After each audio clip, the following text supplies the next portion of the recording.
চাইনাবাদ 3 পুকি খুঁজতে এসেছিলাম, কিন্তু আমার সাথে কোনো পুকি নেই, আশেপাশেও পুকি নেই।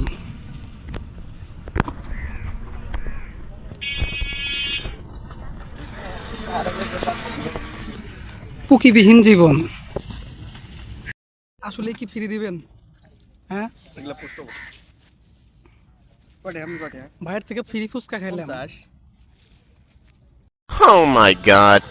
দূর দূরে দেখা যাচ্ছে একটা পুকি, আবারও আমরা ফুচকা খাতে খাতে পুকি উঠকাইতে আসছিলাম এই জায়গায়। পুকির খোঁজে চাইনাবাদ 3-তে।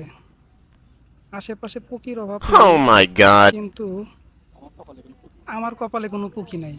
পুকিবিহীন যমুনার পারে নিজেকে বড় অসহায় মনে হচ্ছে পুকিবিহীন।